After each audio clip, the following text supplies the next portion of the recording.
Buenos días. Continuando con el desarrollo de nuestras clases, hoy vamos a dar inicio al eje temático número 4 que tiene por título Dinámica. Ingresamos en una nueva rama de la física, más concretamente en una nueva rama de la mecánica. En algunas clases anteriores ya hemos mencionado que la mecánica es una de las partes más importantes de la física y es aquella parte que estudia el movimiento de los cuerpos. También hemos dicho anteriormente que la mecánica, como es tan extensa y estudia fenómenos tan amplios en cuanto al movimiento de los cuerpos, hemos dicho que la mecánica a su vez se subdivide en áreas como son la estática, la cinemática y la dinámica. En nuestro estudio del eje temático anterior, el eje temático número 3, ya hemos estudiado la cinemática, y hemos dicho que la cinemática es aquella parte de la mecánica que estudia el movimiento de los puntos materiales, de los cuerpos y de los sistemas de cuerpos, describiendo las características del movimiento, pero sin prestar atención a las causas que los originan. Ahora vamos a dar un paso más adelante y vamos a avanzar nuestro estudio hacia la dinámica. La dinámica, ¿qué es entonces? Aquella parte de la mecánica que estudia el movimiento de los puntos materiales, de los cuerpos, de los móviles, de los sistemas de cuerpo, pero poniendo especial énfasis en tratar de descubrir las causas del movimiento, es decir, poniendo énfasis en el estudio de las causas de los movimientos. O, dicho de otra forma, en otras palabras, a partir del estudio de la dinámica, lo que vamos a hacer es un estudio completo del movimiento de los cuerpos. Porque no solo vamos a conocer las características del movimiento, es decir, cómo vamos a describir las características del movimiento, es decir, cómo es su trayectoria, su velocidad, cómo cambia la aceleración, etcétera, etcétera, a medida que transcurre el tiempo, sino que además vamos a poner énfasis en tratar de descubrir las causas del movimiento. Bien, el movimiento es uno de los fenómenos que se rige o que constituye uno de los fenómenos denominados causa-efecto. ¿Qué es eso? Bien, en la física los fenómenos que estudiamos los físicos son aquellos fenómenos que se denominan de causa-efecto. ¿Qué significa? Que a toda causa le corresponde un efecto determinado. O dicho al revés, si observamos algún efecto, como es el movimiento de un cuerpo, debemos pensar que por detrás de él hay una causa que origina ese movimiento. Es decir, el universo se desarrolla a partir de relaciones causa-efecto. A cada causa le corresponde un efecto determinado.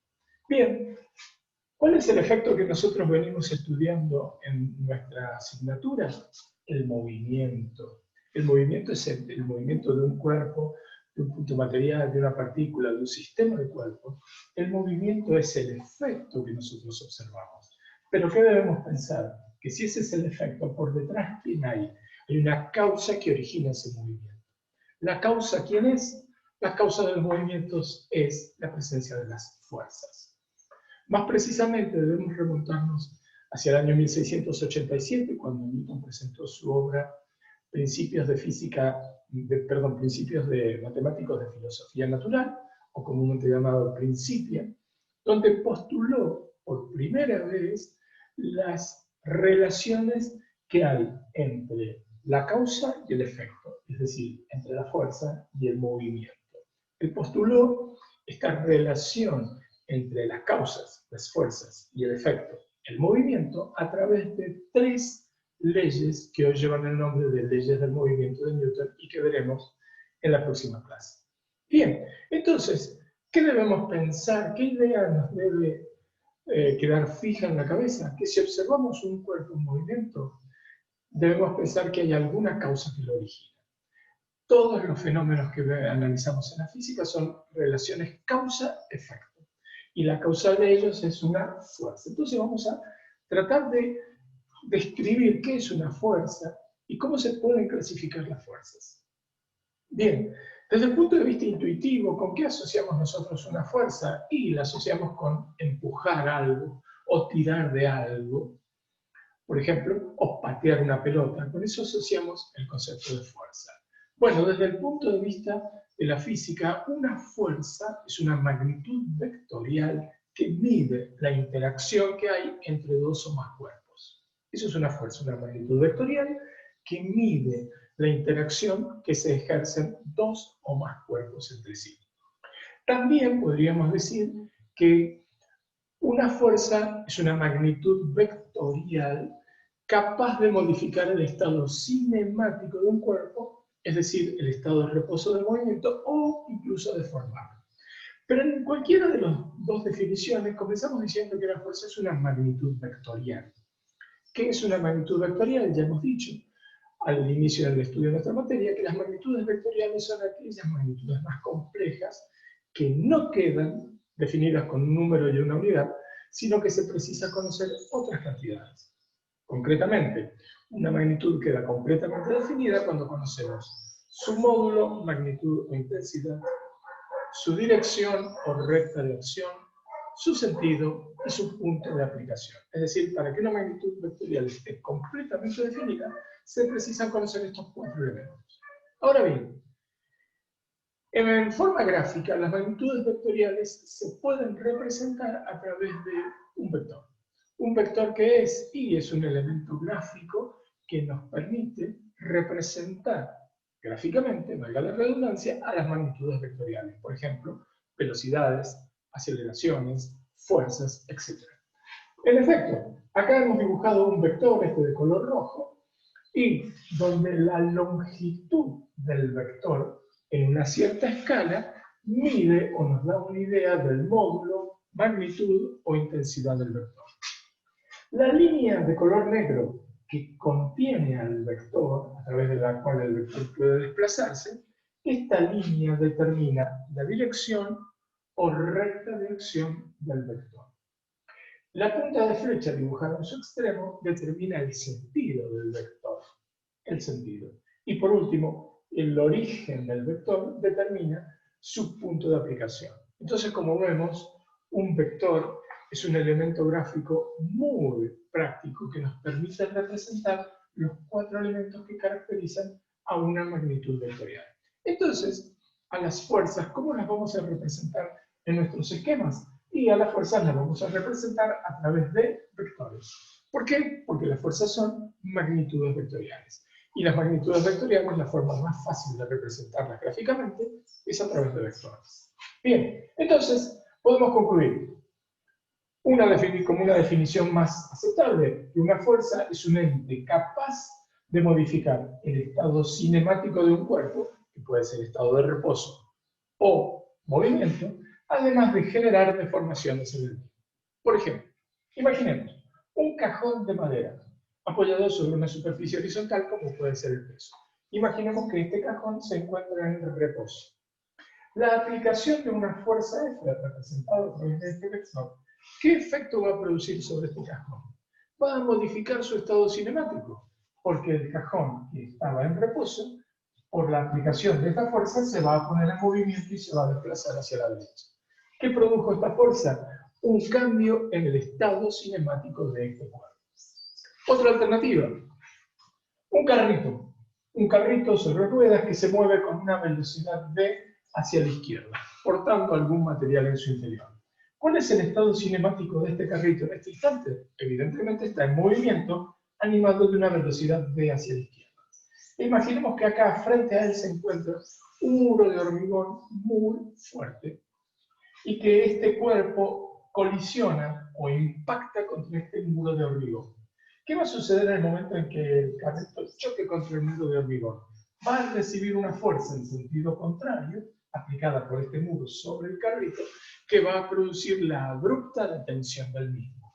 Entonces, el carrito, ¿cuál era su estado cinemático? Estaba en movimiento, pero al impactar con esta pared, con este muro, producto de la fuerza que recibe en sentido contrario, ¿qué va a suceder con él? Va a pasar al estado de reposo. Y muy probablemente, como ya se estarán imaginando, este fenómeno va a ir acompañado por deformaciones de este cuerpo. Entonces, podemos redondear la idea y decir, una fuerza es un ente capaz de modificar el estado cinemático de un cuerpo, estado de reposo o de movimiento, además de generar deformaciones en el mismo. Bien, ya que tenemos una idea un poco más acabada de lo que es una fuerza, vamos a concentrarnos ahora en la clasificación de las fuerzas. Clasificación de las fuerzas. Las fuerzas se pueden clasificar atendiendo a tres criterios que son los que vamos a analizar ahora. Primer criterio, según su punto de aplicación. Va a ser el primer criterio que vamos a analizar. El segundo criterio a tener en cuenta va a ser según su duración. Y el tercer y último criterio va a ser según su posición. Entonces, concentrémonos en la clasificación de esta fuerza y vamos por el primer criterio. Según su punto de aplicación, es decir, según cómo es el punto de aplicación, las fuerzas se clasifican en fuerzas de contacto o fuerzas de acción a distancia o fuerzas de campo. Veamos, ¿qué es una fuerza de contacto? Es una fuerza que actúa sobre la superficie del cuerpo sobre el cual está aplicada. Es decir, las fuerzas de contacto son aquellas, como el nombre lo indica, que precisan o requieren del contacto entre el cuerpo que la aplica y el cuerpo que la recibe. Por ejemplo, la persona que empuja este cajón de madera con esta fuerza hacia la derecha está ejerciendo acá una fuerza de contacto para empujar este cajón. Algunos ejemplos. Cuando viajan a Buenos Aires, por ejemplo, van a ver que en el subte son muy comunes para mantener el equilibrio y fijarse en el interior de los vagones, la presencia de correas que tienen una manijita de la cual uno se agarra para evitar bambolearse dentro del vagón. Bien, ¿qué hace la persona cuando se toma de esa manija? Tira hacia abajo. ¿Con qué? Con una fuerza F. Esta es una fuerza de contacto, porque hay contacto entre la mano de la persona y la manija de la cual se tira. Es un ejemplo de una fuerza de contacto. Hemos dibujado acá la parte trasera de un auto y una persona que intenta empujar un auto para ponerlo en movimiento. ¿Qué tipo de fuerza es esta? Claramente es una fuerza de contacto. La persona que empuja el auto aplica sus manos sobre la superficie, en este caso la luneta del auto, y desde allí, a partir de esa superficie de contacto, empuja. Esta claramente es una fuerza de contacto. ¿Qué otro ejemplo de una fuerza de contacto? Una persona, un jugador de fútbol que patea, esto se supone la punta del botín de un jugador, que patea una pelota. En el momento en que el jugador toma contacto su pie con la pelota, ¿qué hace? Ejerce sobre la pelota una fuerza F. Esta es una fuerza de contacto.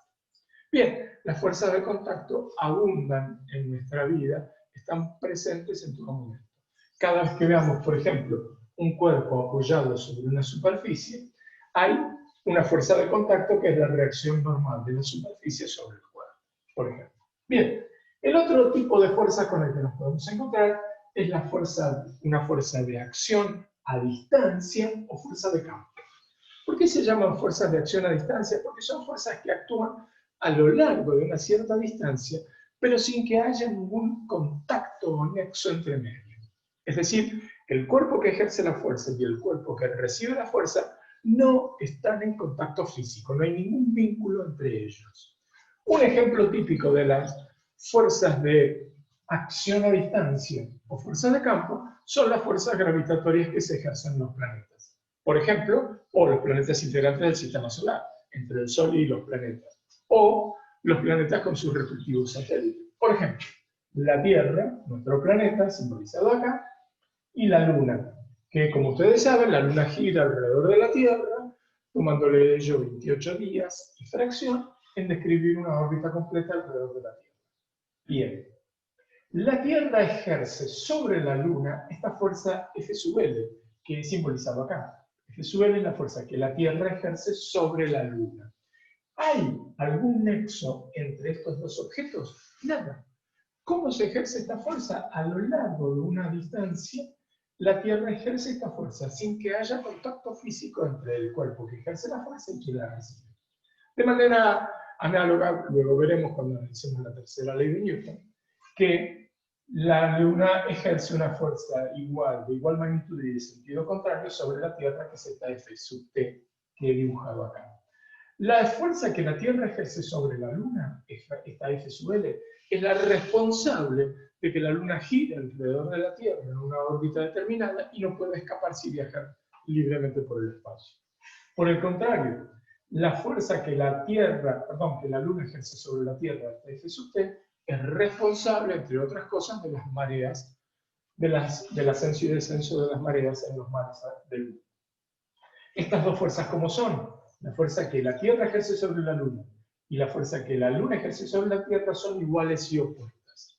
Es decir, F sub L es igual a menos F sub T.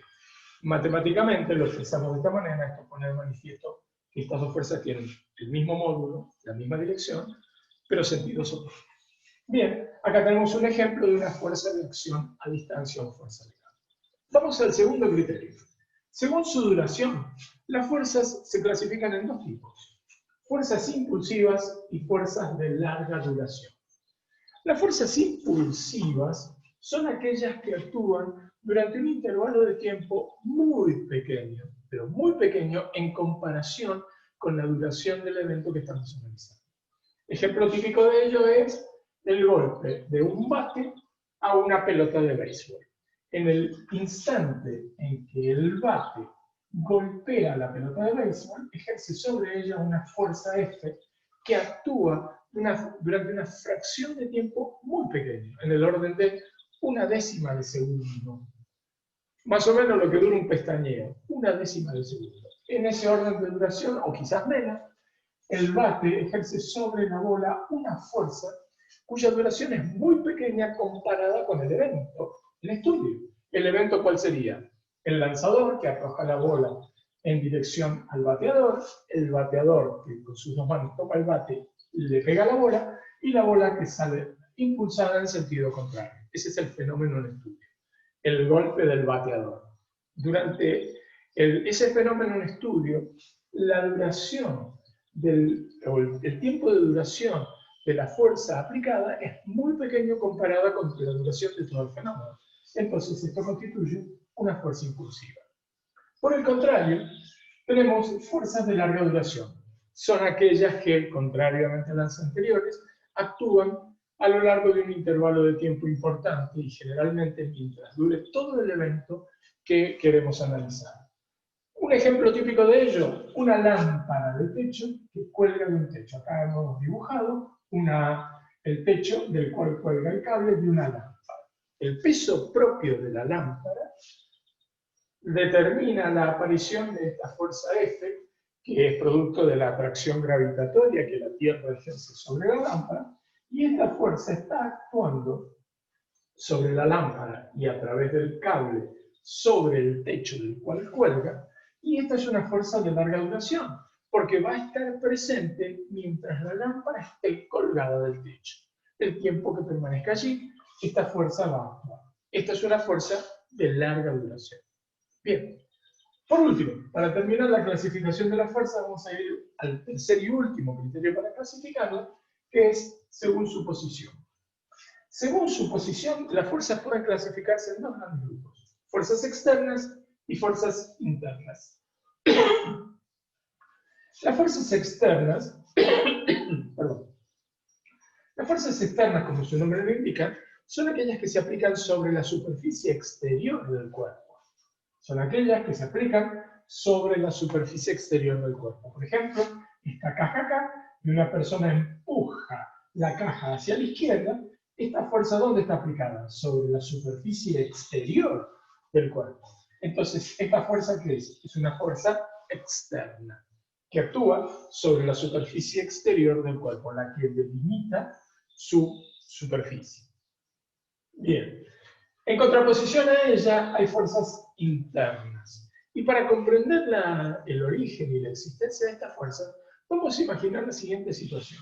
Supongamos que tenemos un cuerpo de forma cilíndrica, que podría ser, por ejemplo, esta fibra, un cuerpo de forma cilíndrica, e imaginemos que en los extremos de este cuerpo aplico, en este extremo derecho aplico una fuerza horizontal hacia mi derecha, y en el otro extremo, en la otra cara opuesta, aplico una fuerza horizontal de la misma magnitud, pero de sentido contrario, es decir, hacia mi izquierda, hacia allá. ¿Cómo está indicado acá? Una fuerza F acá y otra F en los extremos de este cuerpo. tirando de esta fibra en direcciones opuestas. Bien, estas dos fuerzas, desde el punto de vista de la resistencia de materiales, estas dos fuerzas, F, reitero, de igual magnitud, de igual dirección, de sentidos opuestos, y aplicadas en las caras opuestas de este cuerpo, provocan sobre el mismo un fenómeno o un esfuerzo denominado de tracción.